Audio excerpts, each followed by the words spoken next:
On Jazz for the, what is it? Oh, I can look on my watch. The 29th of November. It's a Monday when we're back at it and wondering, oh gosh, what's going on? Our bodies are like, where's vacation? But we're 20 games into the, and we'll be able to look at where the Utah Jazz are, what it means, where the NBA is, and where the West is, unless I don't have any idea. And that's a possibility. It's all coming up on today's edition of Locked on Jazz. Pow.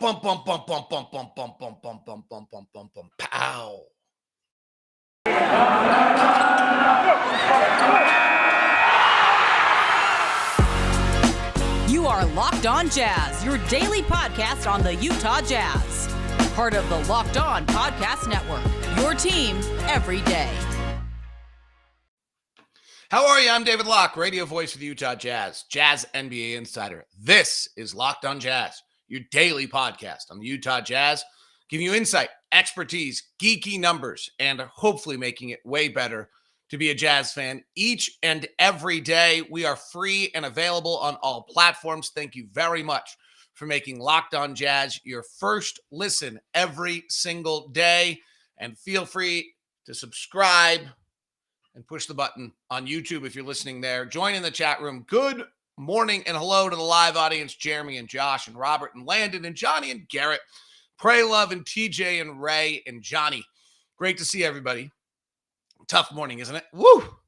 Sorry if there was a false start there this morning. I hope it didn't screw anyone up. I usually there's a bunch of graphics that tell me I'm live and things like that, and they don't exist right now on the show. So I don't know why that they've disappeared, but we'll see if we can get them all back up. The ones that come from Restream. So anyway, we're 20 games into the NBA season. This is the moment really where we should have a really good feel for who we are as a team, where we fit in the West, which I do think we know, and everything else. And honestly, I don't know if I really know.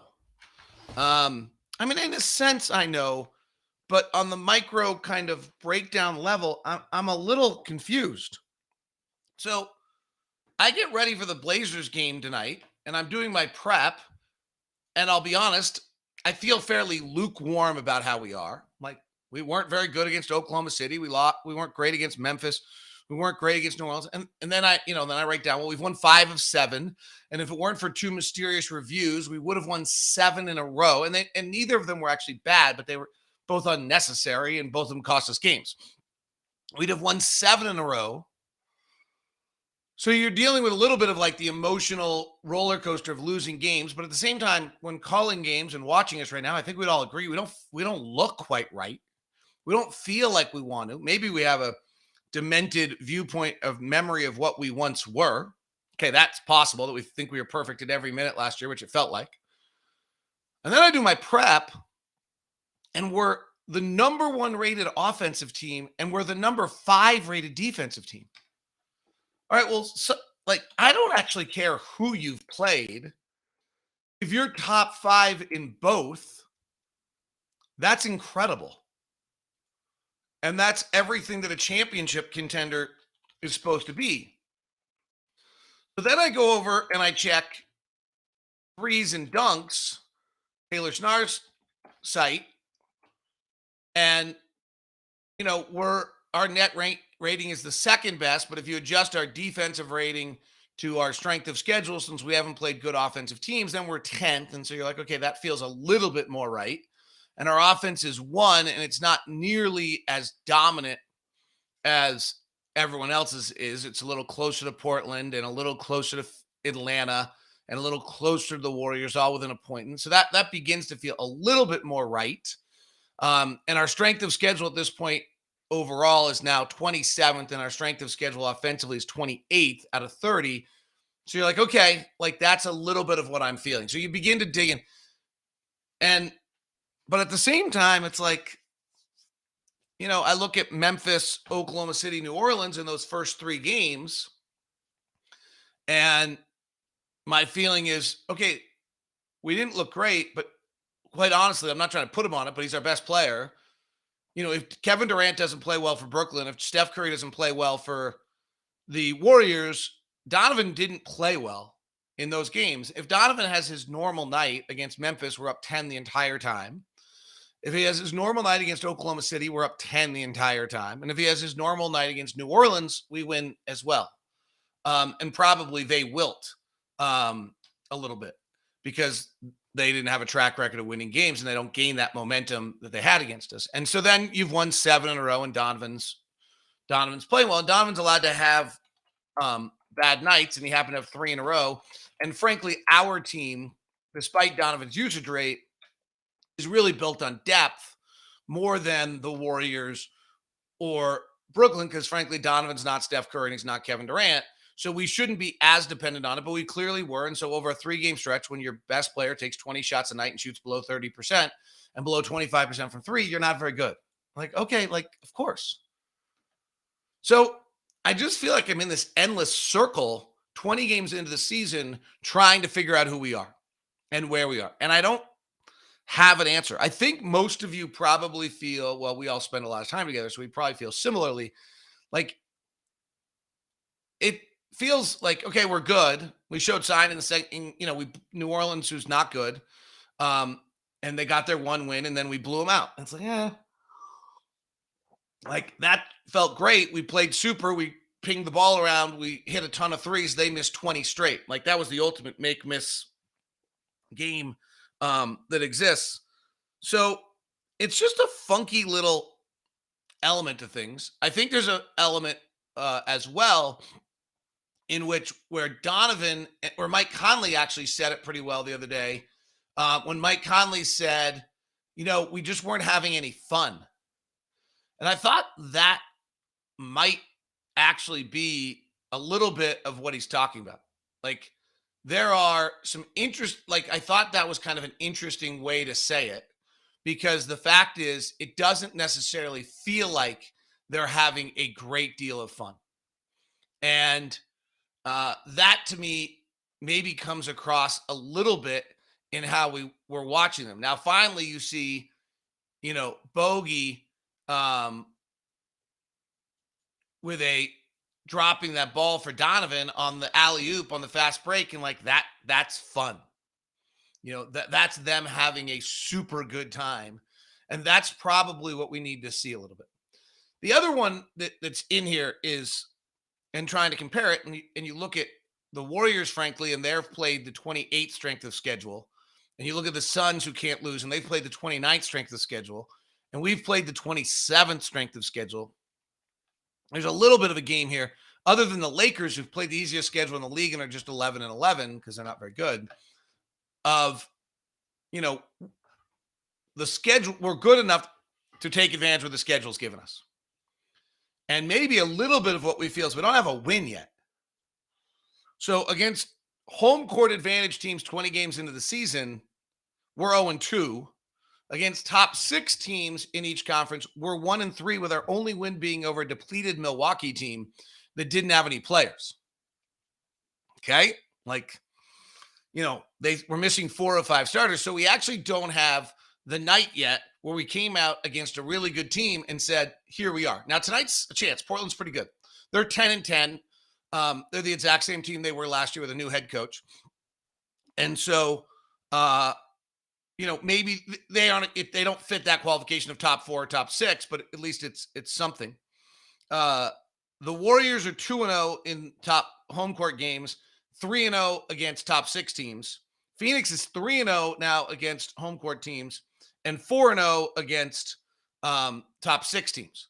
Now, they've gotten Dallas twice. The Warriors have gotten Brooklyn. Both teams have gotten Brooklyn recently, and Locked On Nets today has got a great episode about just kind of what's wrong with the Nets. So that's where, that's my thoughts, kind of just very, very, very big picture. And I don't know if I put a summary on it, but I will in a moment when we come back, because I think there's actually something else that's taken place, because 20 games into the season is the perfect indicator. And that indicator actually does tell us where we are. I think allows us to take a deep breath and then allows us to look forward. Today's show is brought to you by Murdoch Chevy, located in Woods Cross, as well as in Logan. The Chevy truck lineup and the SUV lineup is absolutely amazing. If you're looking for the end of the year to get that big car, either for work or pleasure, Murdoch Chevy's the place for you. The Murdochs have committed to not increase over MSRP during this time of car shortage, as many other places are. And right now, with the purchase of any new or used 2020 or through 2022 Chevrolet, you get a free season pass at Solitude, and then we ski together. Silverado truck 1,500 off the 2022, as well as the Colorado truck, amazing. The Tahoe and the Suburban are legendary Chevy cars, plus the Equinox. The other SUV lineup is, of course, the Blazers, the Equinox, the Traverse, and the Trax. It's all over at our good friends at Murdoch Chevy, located in Woods Cross and in Logan. Feel free, if you're heading over to either of those, I can set you up with the meeting before you head over there to take that first step off. I always felt like when I was looking for cars, there's that kind of uneasy moment of like, who am I going to get here? Who is going to come up? Well, I can take care of that for you before it happens. Today's show is also brought to you by Prize Picks. Prize Picks has the best NBA daily fantasy prop game on the market. And Prize Picks offers more NBA props than any other DFS prop operator and offers all the superstar players as well as bench players, only recording a handful of minutes in each game. So you can really show your expertise. And with the promo code NBA, you receive a promo code. You receive 100% instant deposit up to $100. You pick 2 to 5 players on over-under on the projections, and you can win up to 10 times on an entry. It's just you versus projected numbers. Allows mixed sports entry as well. So if on a Monday night you want to play NBA and NFL together, you can do that. Entries take less than 60 seconds.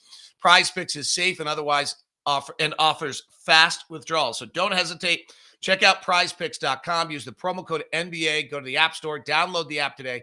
Prize Picks is daily fantasy made easy. Should be a great deal of fun. Jump aboard it. Prize Picks, the best DFS prop game on the market. Here's what's actually happened in the NBA. And thank you very much for making Locked On Jazz your first listen of the day. Locked On Bets, by the way, is a pretty good second listen today. Here's what's actually happened. And I do think that there's some level of this. There's been a separation in the West. And what I think we know about us is that we're top 3. When you're number 1 in offense and number 5 in defense, and it doesn't really matter who you're playing, then I think you know we're top 3. And there's a real separation here. The Warriors, Phoenix, and the Jazz have separated themselves from everyone else. And frankly, my preseason numbers had Phoenix and Utah separating themselves. Had Dallas kind of as the next team, and I missed on Golden State. I also had Golden State playing Wiseman, Kuminga, and Moody, and they're not playing. So really what they've done, what they've really done is they've stopped. They're not playing their young guys, and so then they're a very different team. So what I really missed on the Warriors was who's playing, and Steph's the best player in the game right now. So what you have here is, first thing you have is that the third seed is about projecting right now somewhere between 7 to 8 games better than the fourth seed. So in 538's ranking, the Warriors are still the third seed because they didn't love them in the preseason. They're 53 wins, and the fourth seed is 47 wins. At team rankings, the third seed is us at 56, which feels a little high. But the fourth seed's at 45, an 11-game gap. At Basketball Reference, the third seed is Utah at 54, and the fourth seed's at 46. So there's about an 8-game gap. So barring something really crazy happening, it's pretty clear we're top 3 in the West. And what we have now is 60 games to figure out how to get better.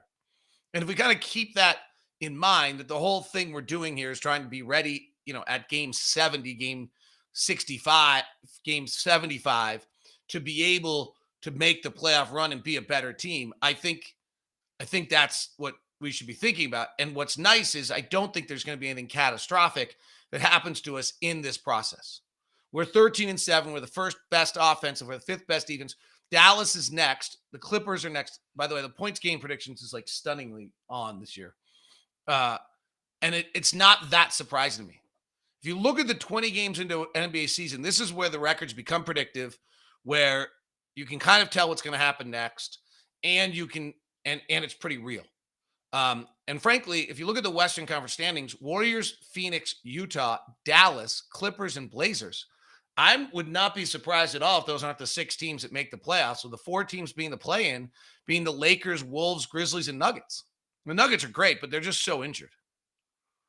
And I wonder if, if you're floating around 500, does it alter your timetable on bringing back Jamal Murray? But Sacramento, the Thunder, the Spurs, the Pelicans, and the Rockets, I don't think have it. Some trades will be made. Sacramento's got to unload at some point. They have to do something. They can't sit there anymore. They've got some interesting pieces, and those could alter the way the West looks in this process. I really would watch Sacramento closely in that regard.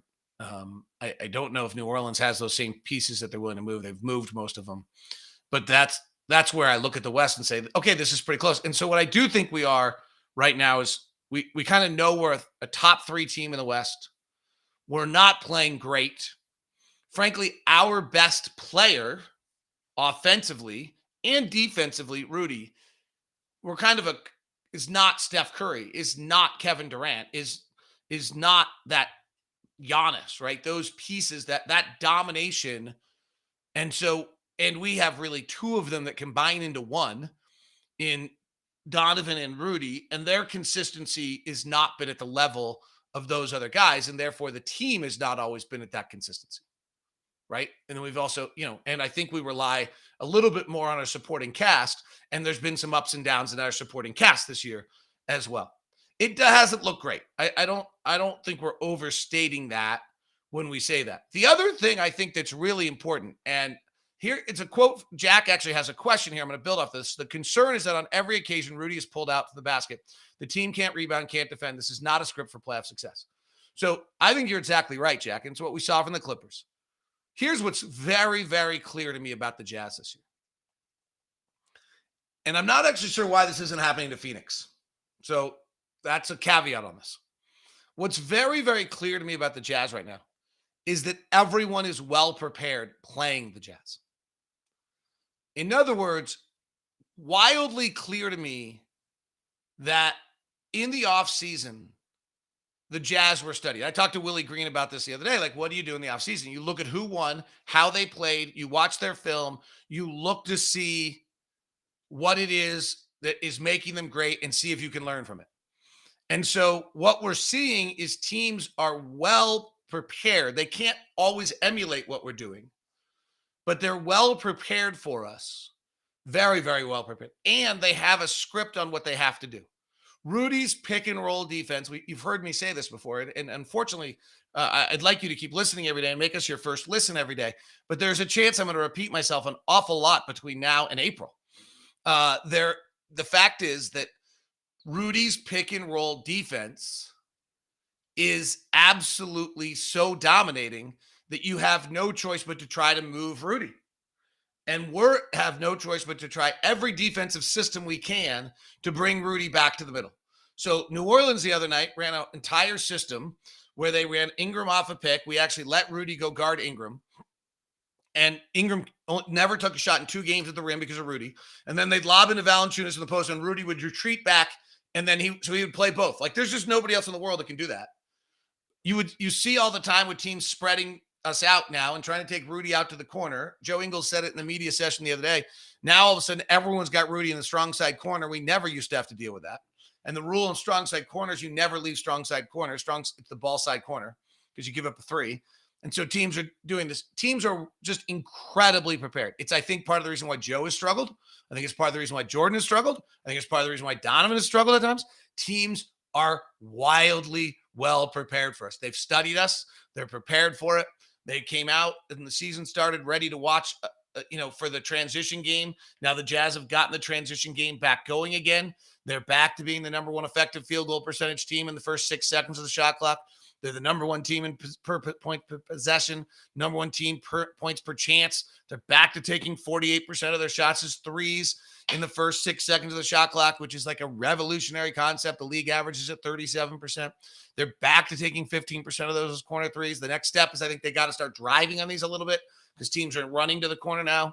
They're taking 13 shots a game in the first 6 seconds. They're back at doing that. That's why they're the number 1 offense in the league. So they're back doing these things a little bit, but teams are really, really well prepared.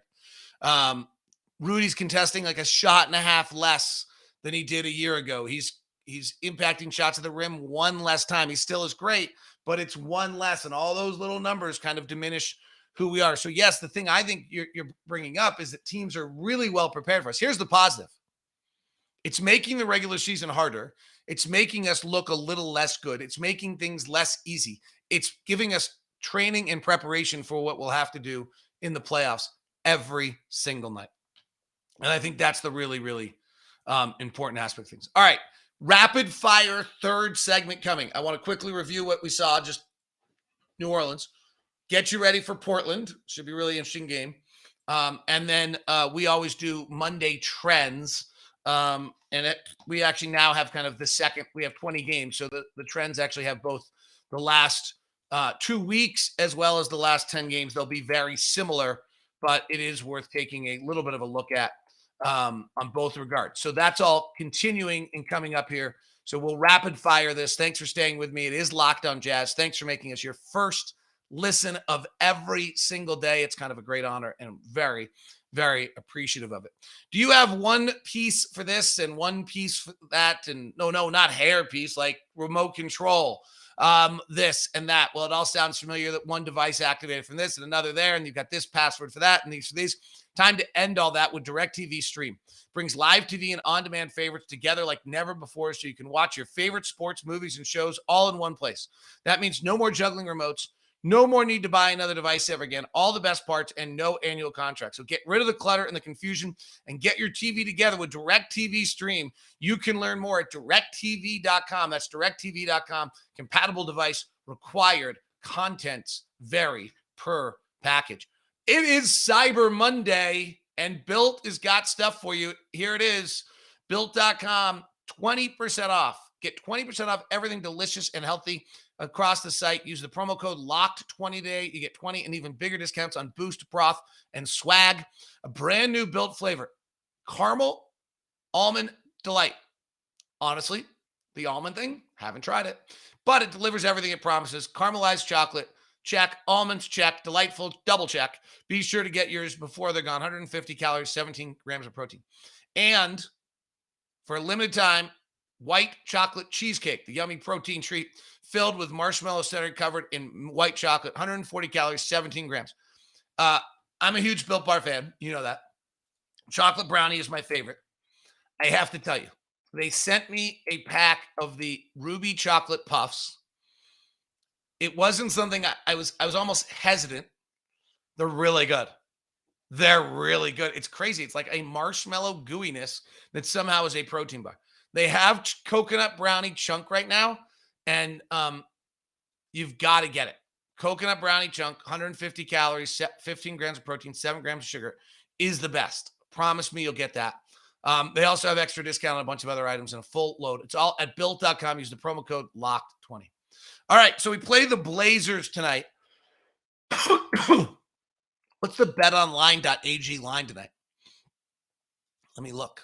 We've been big favorites in a lot of games. I don't think we're covering very often. Someone out there probably knows.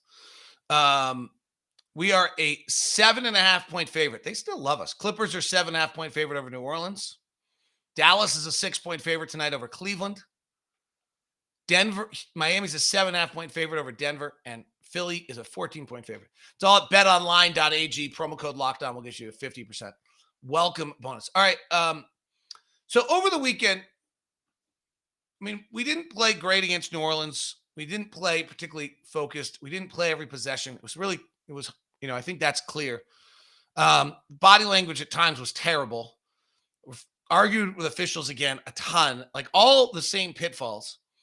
And then we came out the next night and like it was like, okay, let's enjoy ourselves. Let's have fun. Mike Conley said that after the game. And they played with a pizzazz and they made a ton of shots, and New Orleans missed everything. And they just had a lot more kind of zest to what they were doing. They're going to have to just find this. There's nothing easy about this season for them. And I think we're going to feel that all year. So one is that it's a long season when you've already, when you're going to be, what you're going to be judged on is how you play in the playoffs. 2 is, as we just talked about, everyone's well prepared. 3 is, as we've talked about, there's not enough possessions to go along. So games are going to feel uncomfortable to guys. And I think that's an issue. And I think we're going to just kind of see this throughout the year. And they're going to have to get mentally tough enough to fight through that. And that to me is a little bit against New Orleans, what they did. And now the question is, can they continue that? And New Orleans is not good. And New Orleans was 20 straight threes. So then you get the same reaction that you're kind of getting me from every time I kind of go to yin, I go to yang. Maybe in that where tonight, Portland last year was the second best offensive team in the 29th ranked defense. So they fired their coach. So now they're the third ranked offensive team in the 28th ranked defensive team. So they're probably a roster issue. And so this is a huge challenge for us because their offense is great. And we have not played very many good offenses yet. And this is going to be interesting because Nurkic actually matches to what we need to do. But we had a pretty good year against Dame last year. Dame only shot 42% and 25% from three, but he's heated back up. He's averaging 27 points a game over his last 5. He's kind of back to being Dame. And it'll be interesting to see how we deal with this defensively. They are a decent offensive rebounding team, which has been a little bit of our trouble. They do not play in transition very often, which has been another one of our troubles.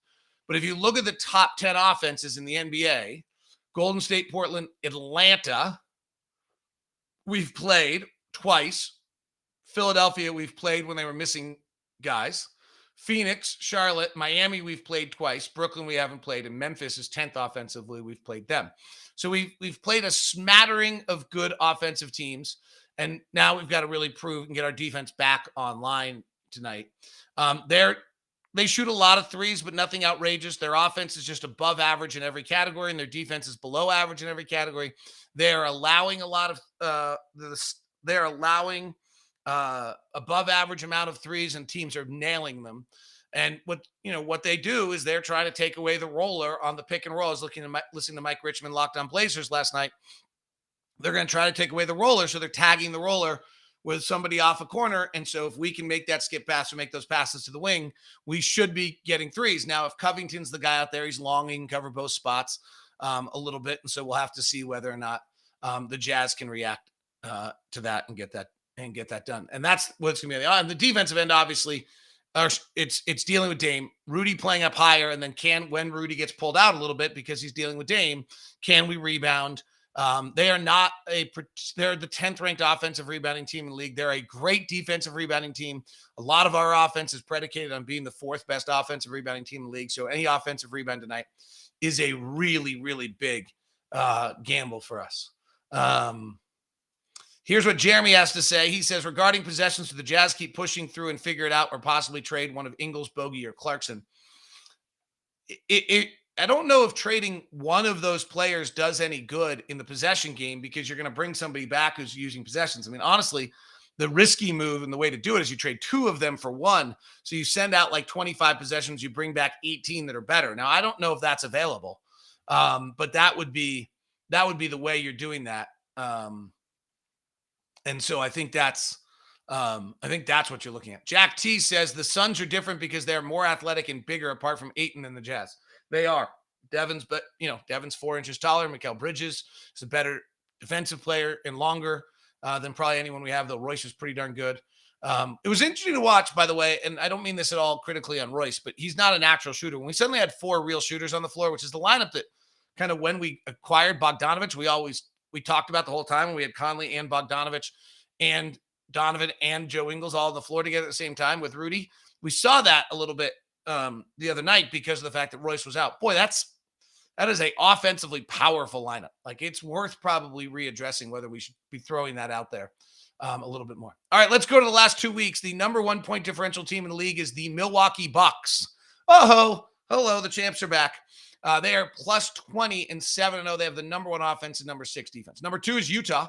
So for all this, we should be 7-0. We played 7 below 500 teams. We should be 7-0 without the referees. And we have the number 2 point differential in the period of time. It sums up the whole show. Warriors are 3. Atlanta is 4. Minnesota is 5. I think they're real. Phoenix is 6th. And Miami is 7th. The teams that are awful are no surprise. But Denver is the worst of them. They've lost 6 straight with a 17-point negative differential. Then Orlando, Detroit, Houston, New Orleans, San Antonio, and Sacramento. Toronto might not be good. They're 2-5 in the last 7. Certainly some injuries, but they also just might not be good. Best offense over the last 2 weeks is Atlanta has clicked in. followed by Utah, Portland, so two of the hottest offenses in the NBA. Golden State, Memphis is 5th. Milwaukee is 6th. Charlotte is 7th. And Phoenix is 8th. Teams that can't score: Detroit, New Orleans, Clippers. Interesting. So the Clippers really trying to survive without Kawhi, and it's catching up to them. Oklahoma's, and at some point, Paul George usually has a bad stretch, and that'll really be hard for them. Oklahoma City, Orlando, San Antonio, and Houston. Best defense in the league over the last 2 weeks is Milwaukee, dominantly, 4 points better than anybody else, then Golden State, then the Clippers, then us. Amazing, right?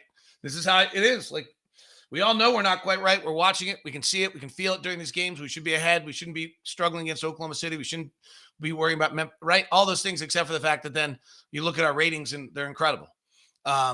Minnesota's 5th best defensively. That's the big thing that's happened in Minnesota. Somehow a team with Karl Anthony Towns and D'Angelo Russell is defending.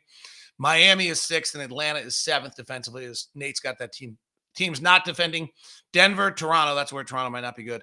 Memphis, Portland, not defending. 27th in the league. Orlando, Sacramento, and Houston. All right, that was a smorgasbord of items there. I was going to look at the last 2 weeks, but I actually think they're probably about the exact same. I can do it really quickly. But I do think that they're pretty much, or last 10 games, not the last 2 weeks. I do think they're pretty much the exact same. But I will give you what I said I will. It'll be a little longer than 2 weeks. The number one team over the last 2 weeks is the Warriors, followed by the Suns, then the Hawks, Jazz, Bucks, Timberwolves, with the Nets at 7-3 after that. Number one, and the worst teams are going to be Orlando, Houston, Detroit, Sacramento, 76ers without Embiid, Grizzlies, and then the Lakers at 24th. Oh, that was totally worth it, just so I could say that. Atlanta is the number one offense over the last 2 weeks, followed by Utah, Golden State, and the Blazers. Phoenix and Milwaukee. The best defenses in the league are Phoenix, Golden State, Clippers, Minnesota again, Milwaukee, and Cleveland over the last 10 games, followed by Indiana. The teams that are not defending: Memphis, Portland, Toronto, Sacramento, Denver, Orlando, and Philadelphia. So we got to make our shots tonight against a team that is not naturally inclined defensively. Thanks very much for tuning in. Appreciate it. Thank you very much for stopping by. And I really think we've probably made it, because we have a bunch of losers that try to troll us every morning, have nothing better to do on the first day back at work. Oh, wait, they don't have jobs. See ya. Have a good one.